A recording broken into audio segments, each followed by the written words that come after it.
ఇక హెచ్సికి సంబంధించే కేటీఆర్ కూడా నిన్న మాట్లాడు. రాహుల్ చేతికి రక్తపు మరకలు, కుక్క దాడిలో జింక మృతి బాధాకరం, రేవంత్ వల్లే వృక్షాలు జంతువులకు నష్టం, వన్యప్రాణుల హత్యపై సుప్రీం దృష్టి పెట్టాలి, బీఆర్ఎస్ వర్కింగ్ ప్రెసిడెంట్ కేటీఆర్.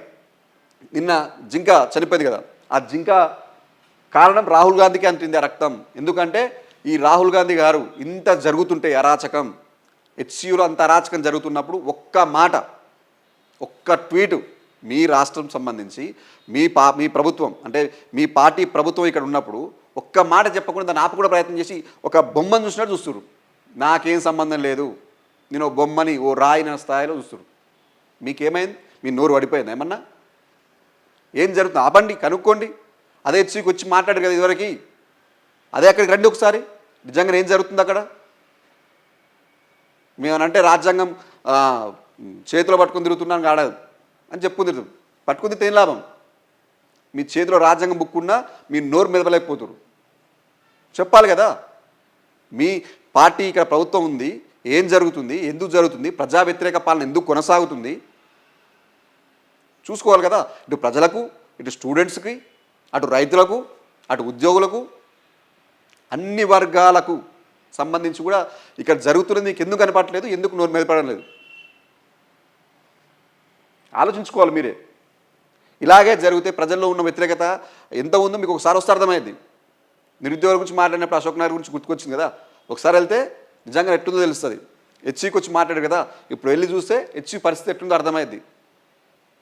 వరంగల్లో రైతు డిక్లరేషన్ పెట్టారు కదా, ఒకసారి ఆడికి వెళ్తే మీ పార్టీ ప్రభుత్వ పాలన ఎట్లుందో అర్థమవుతుంది. అది వెళ్ళి చూడండి. నిజంగానే ఈ హత్య ఏది జింక చనిపోయింది, ఆ మృతికి కారణం రాహుల్ గాంధీ అని చెప్పుకోవాలి. మీ మొదటి రోజే అది ఆపుంటే ఈరోజు ఆ జింక చనిపోయేది కాదు. నీళ్ళ కోసం రోడ్డు మీదకి ఎక్కుతున్నాయి, రోడ్డు దాటుతున్నాయి, ఎక్కడ ఉన్నా తెలియట్లేదు, అడవులంతా నాశనం అయిపోయినాయి. భయంతో ప్రాణభయంతో బయటకు వస్తే ఆ కుక్కలు ఆ రోడ్లు అవి గుద్దుకొని యాక్సిడెంట్ చనిపోతున్నాయి. భూగోళం మీద ఎందుకు ఇంత మీ కక్ష? పక్షులు కూడా రేవంత్ను క్షమించవు, నిజంగా క్షమించవు. ఎందుకంటే వాటి గూళ్ళు జరగొట్టినావు, దాన్ని గూడు లేకుండా చేసినావు. ఎట్లా క్షమిస్తాయి?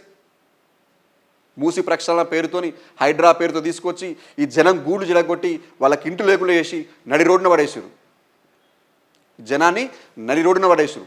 ఇప్పుడు సేమ్ జంతువులు పక్షులవి కూడా హెచ్సియుకి వెళ్ళి 400 ఎకరాల భూమిని నాశనం చేసి అక్కడ చెట్ల మీద పెట్టుకున్న గూళ్ళు కూలగొట్టిరు. చెట్ల చాటున ఉండే జింకలు ఇతర పక్షులని నాశనం చేసి దాన్ని బతుకుదెరువు లేకుండా చేశారు. ఎట్లా క్షమిస్తాయి? క్షమించవు.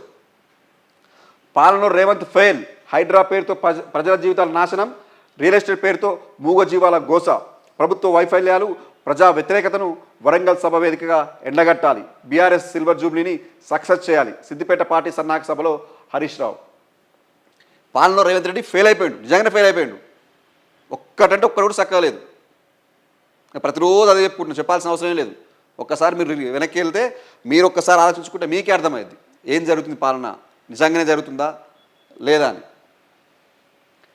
ఈ భూమి ఇప్పుడు హైడ్రా భూమి ఎందుకు అమ్మాల్సి? రియల్ ఎస్టేట్ కోసం 400 ఎకరాలు అమ్మాలి, పైసలు తీసుకోవాలి, ఇది ఒక వ్యాపారంలా చేయాలి, దీని ఏదో రంగం చేయాలని. రియల్ ఎస్టేట్ కోసం చేసేది దేనికోసం చేస్తారు మీరు?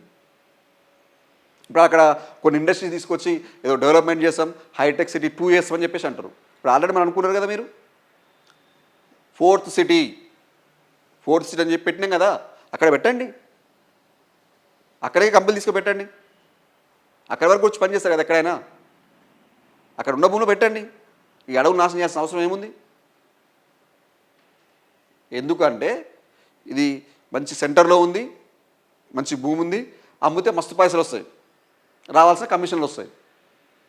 కాబట్టి దీన్ని అమ్మి పడేయాలి మనం, అదే మన ప్లాను.